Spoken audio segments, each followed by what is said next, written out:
Welcome back to ES to Hear, and for today's reading, we are reading from Genesis chapter 19, which is entitled as Sodom and Gomorrah Destroyed.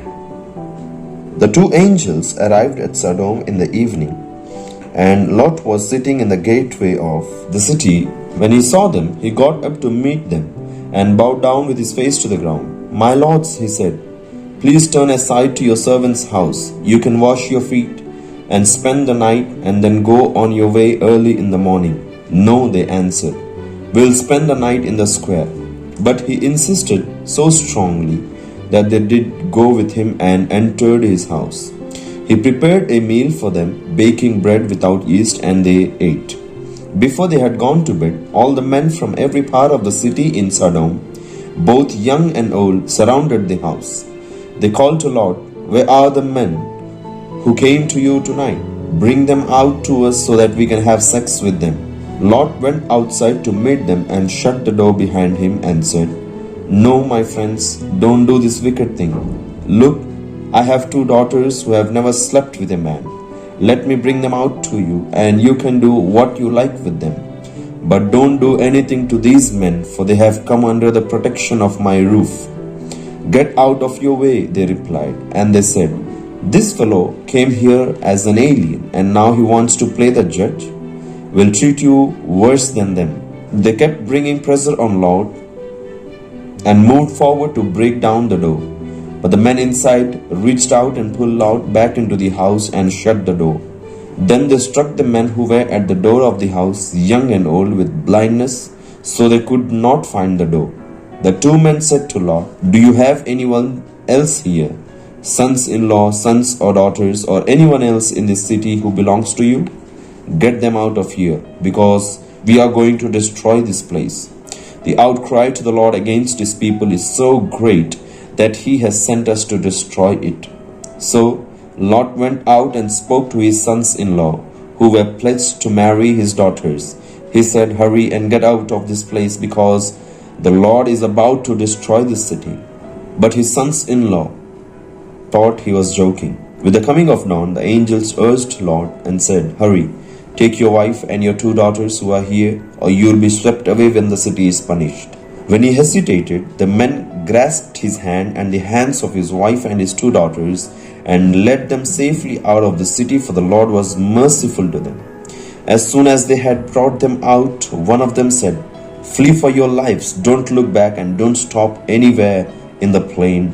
Flee to the mountains, or you will be swept away." But Lot said to them, "No, my lords, please, your servant has found favor in your eyes, and you have shown great kindness to me in sparing my life. But I can't flee to the mountains. This disaster will overtake me, and I'll die. Look, here is a town near enough to run to, and it is small. Let me flee to it. It is very small, isn't it? Then my life will be spared." He said to them, "Very well, I'll grant this request too. I'll not overthrow the town you speak of, but flee there quickly, because I cannot do anything until you reach it." That is why the town was called Zoar. By the time Lot reached Zoar, the sun had risen over the land.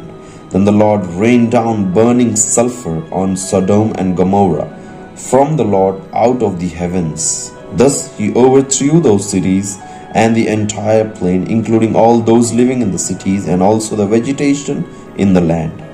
But Lot's wife looked back, and she became a pillar of salt. Early the next morning, Abraham got up and returned to the place where he had stood before the Lord. He looked down toward Sodom and Gomorrah, toward all the land of the plain, and he saw dense smoke rising from the land like smoke from a furnace. So when God destroyed the cities of the plain, he remembered Abraham, and he brought Lot out of the catastrophe that overthrew the cities where Lot had lived. Lot and his two daughters left Zoar and settled in the mountains, for he was afraid to stay in Zoar.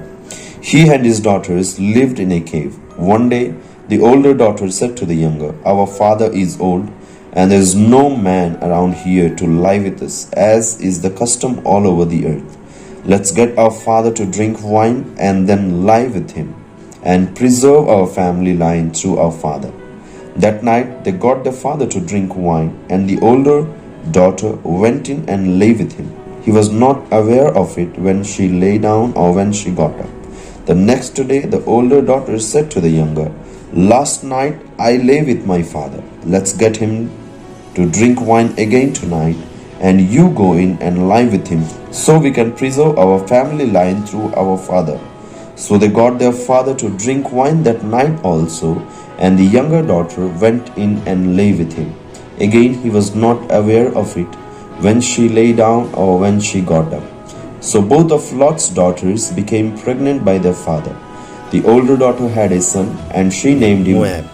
He is the father of the Moabites of today. The younger daughter also had a son, and she named him Ben-Ammi. He is the father of the Ammonites of today. May the Lord bless us through the reading and hearing of His word. Amen.